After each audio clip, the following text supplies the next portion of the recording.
I believed that I completely lost all reason for God to love me. If I died, I would go straight to hell.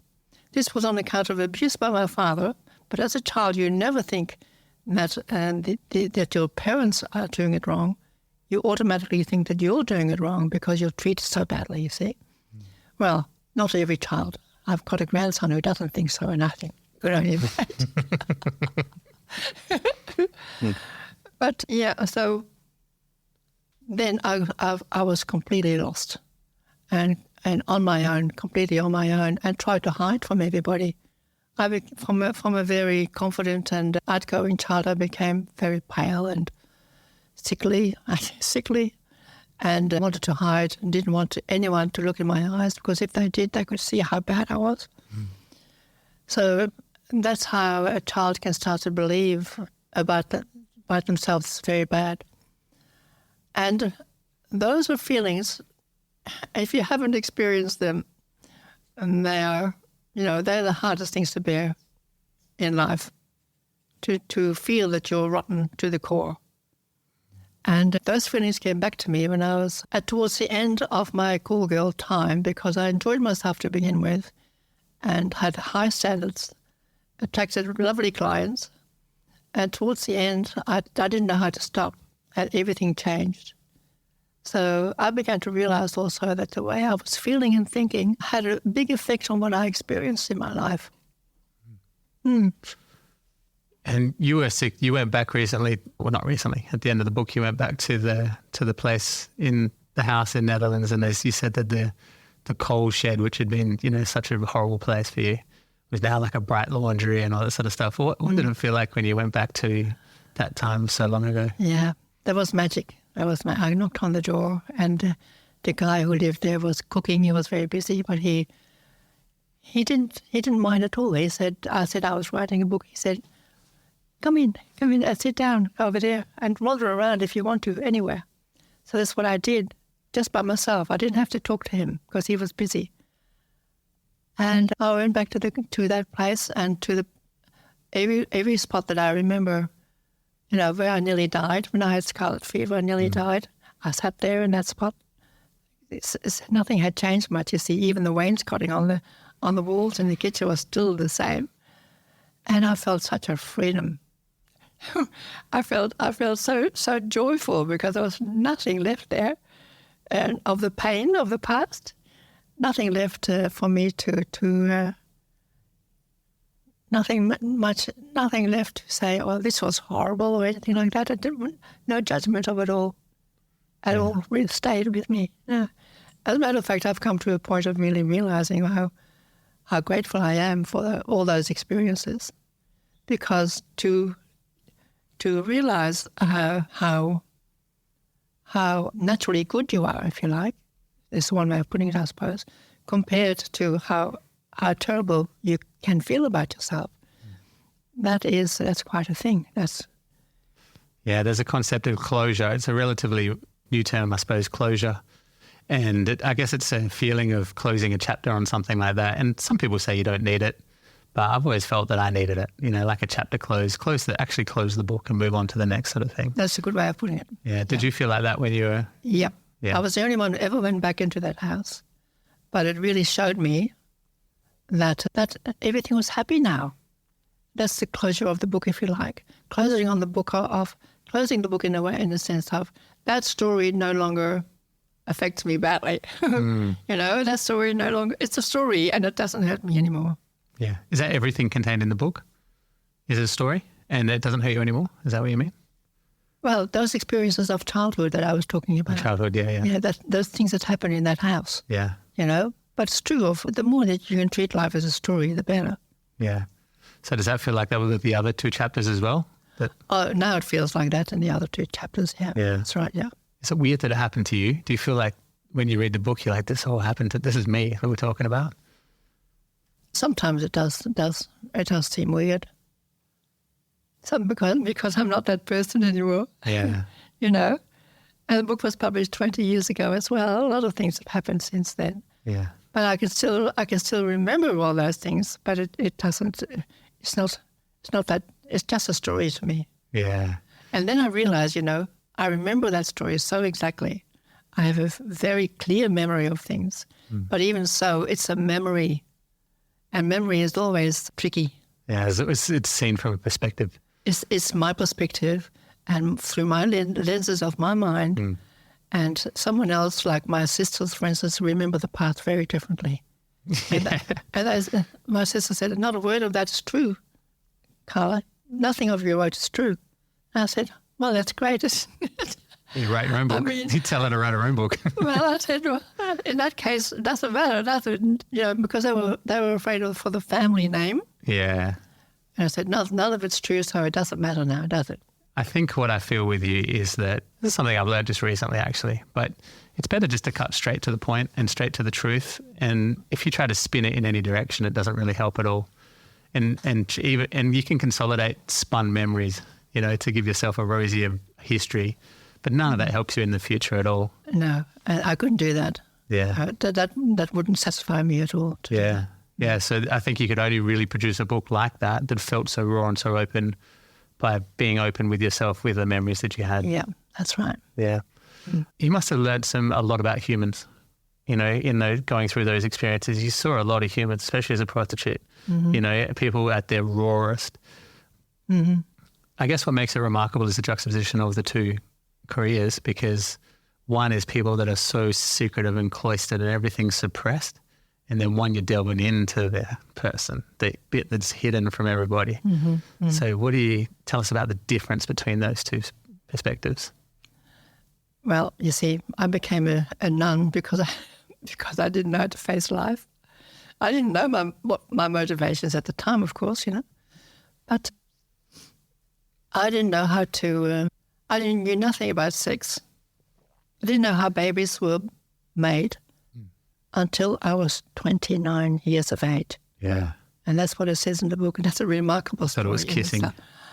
Kissing makes you pregnant, said Sister Anthony when she looked at all those Year 11 students and fingered her rosary, and we expected something else, and she said nothing else. And I believed her. Yeah. So, nobody kissed me on the mouth. Nobody kissed me on the cheeks. Good. And I imagined, that semen travels down the throat of the woman. When the guy gets excited, the semen comes out of his mouth and into her throat and down, goes into her tummy and makes a baby, That was my experience. That's why I believed it. Yeah. And I didn't know this until the therapist actually said, did all the people in your class believe that story about kissing makes you pregnant?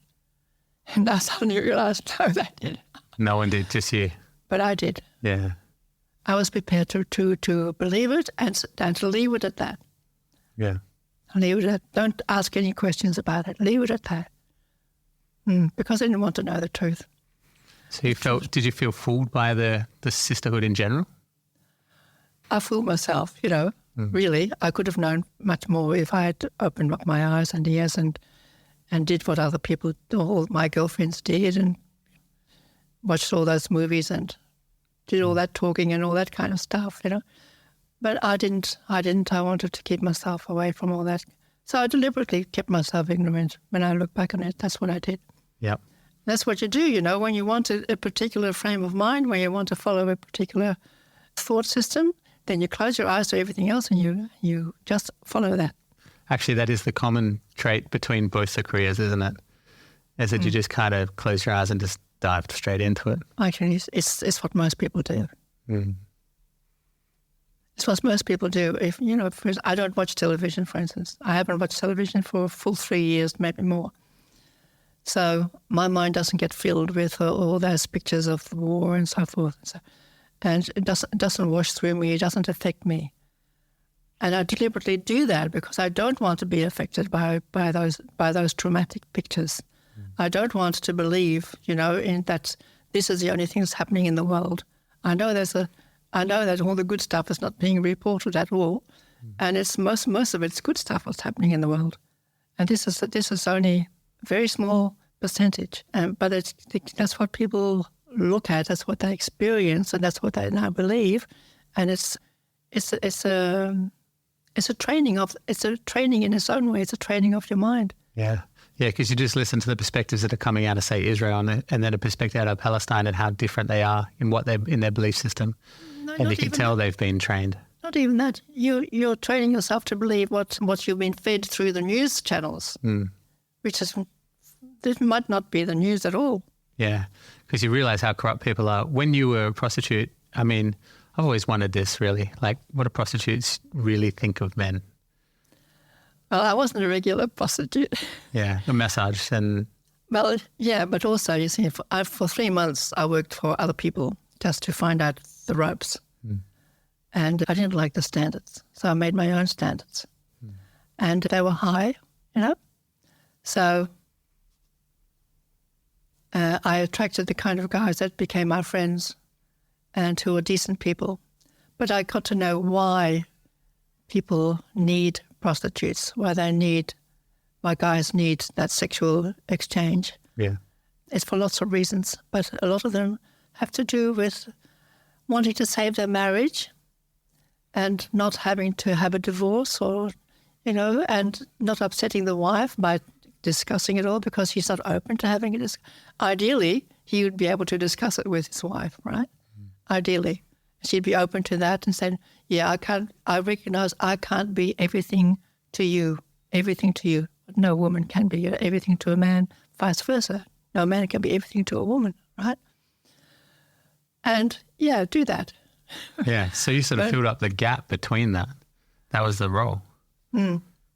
Yeah, a lot of the time that was my role, but it was also I played a role for people who did not know how to connect with a woman, how to make a relationship, or who were just too young to try and make a relationship, or didn't want to commit themselves to a relationship, or didn't have time for that. Or just wanted to have some variety in their life. Men were so innocent, really. I didn't meet a bad man. Pretty simple creatures, really. Famously simple, actually. Look, if women only realised, you know, how loyal those men are to their women. Yeah. And they come and see a prostitute, but they're totally loyal to their women. Yeah. Okay? It's amazing. How do you think of prostitution as a profession? It's obviously referred to as the oldest profession in the world. You know, there's a lot that's been said that. But how do you think of that now as a profession throughout history? Well, throughout history, I don't know, you know.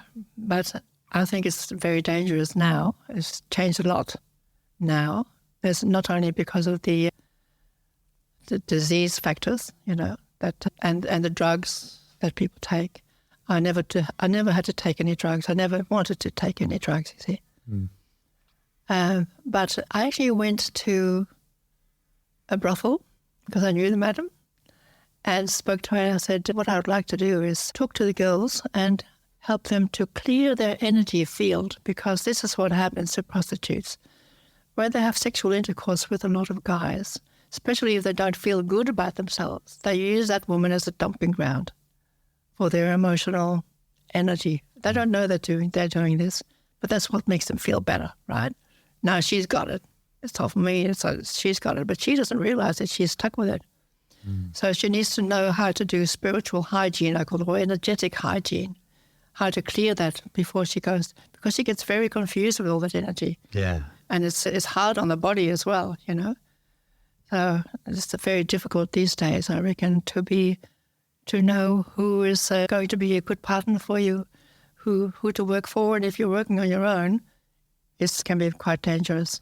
You can really see how drugs became a part of prostitution because it impairs judgment, it dulls the senses, it enhances the sexual feeling and the physical touch and all of that.